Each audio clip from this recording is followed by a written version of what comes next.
Sindh assembly का इजलास आज सुबह 11 बजे होगा। 9 मुंतखब अरकान हल्फ उठाएंगे। GDA, जमात इस्लामी और JUI की जानिब से सिंध असम्बली के बाहर धरना देने का ऐलान। महकमे दाखिला सिंध ने कराची रेड जोन में 1 माह के लिए दफ़ा 144 नाफिज कर दी। निगरान वज़ीर दाखिला सिंध ने कहा कि दफ़ा 144 की दफाज के बायस सिंध असम्बली पर जुलूस एहतजाजी मुजाहिरों पर पाबंदी है। किसी भी किस्म की शरपसंदी के खिलाफ सख्त कानूनी कार्रवाई होगी।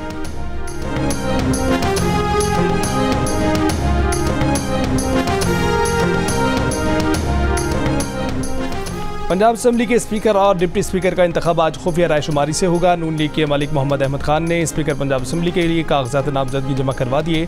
उनका मुकाबला सुन्नी इत्तेहाद काउंसिल के अहमद खान से होगा। डिप्टी स्पीकर के लिए नून लीग के ज़हीर अकबाल चन्नड़ और सुन्नी इत्तेहाद काउंसिल के मोइन रियाज का मुकाबला होगा।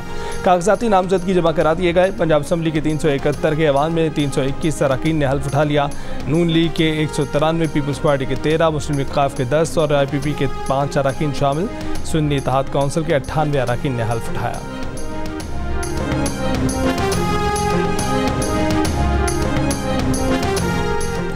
खैबर पख्तूनख्वा असम्बली का इजलास 28 फरवरी को मुतवक्के। निगरान वज़ीर आला ने असम्बली इजलास बुलाने की समरी गवर्नर को भेज दी। गवर्नर इजलास बुलाने की तारीख देंगे। दूसरी जानिब इलेक्शन कमीशन ने खैबर पख्तूनख्वा असम्बली के लिए 5 मखसूस नशिस्तों पर ख़वातीन अरकान का नोटिफिकेशन जारी कर दिया।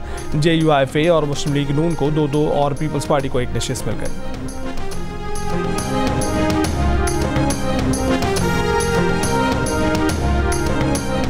कौमी असम्बली में ख़वातीन और अक़लियतों की नशिस्तों की तकसीम के बाद मुस्लिम लीग नून ऐवान में सबसे बड़ी पार्टी बन गई। नून लीग की नशिस्तों की तादाद 108। इलेक्शन कमीशन के मुताबिक सुन्नी इत्तेहाद काउंसिल में अब तक 81 अरकान शामिल हुए हैं।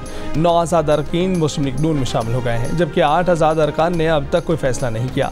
ख़वातीन और अक़लियतों की नशिस्तों के हसूल के बाद पीपल्स पार्टी के अरकान कौमी असम्बली की तादाद 68 हो गई।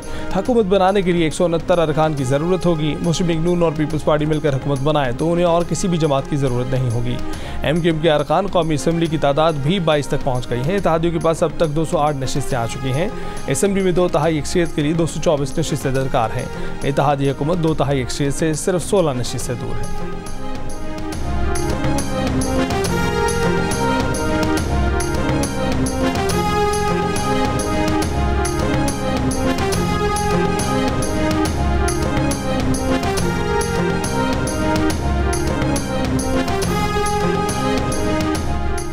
तहरीक इंसाफ के रहनुमा शेर अफजल मरवत ने कहा है कि उन्होंने जस्टिस काजी फ़ाइज़ ईसा का फैसला पढ़ लिया है। मौलाना फजलुर रहमान और दीगर उलमा ने जस्टिस फ़ाइज़ ईसा के फैसले की जो तशरीह की थी, फैसले में ऐसा कुछ नहीं है। जो जियो न्यूज़ के प्रोग्राम आज शाहज़ेब खानज़ादा के साथ में बातचीत करते हुए उन्होंने कहा कि फैसले में कुछ भी गलत नहीं है। इस हवाले से चीफ जस्टिस की किरदार खुशी जायज़ है।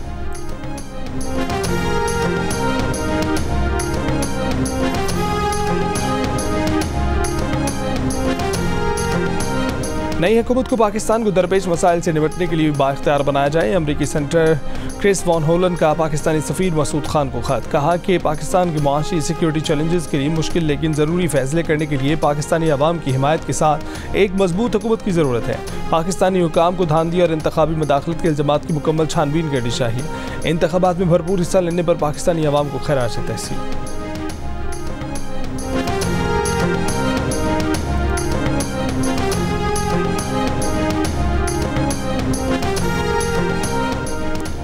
कराची में लांठी दाऊद चुरंगी के करीब आग लगने से 6 दुकानें जल गईं। 4 फायर टेंडर्स ने आग पर काबू पा लिया। शार फैसल बलोच कॉलोनी पुल के करीब कसीरुल मंजिला कमर्शियल इमारत में लगी आग भी बुझा दी गई। कोई जानी नुकसान नहीं हुआ।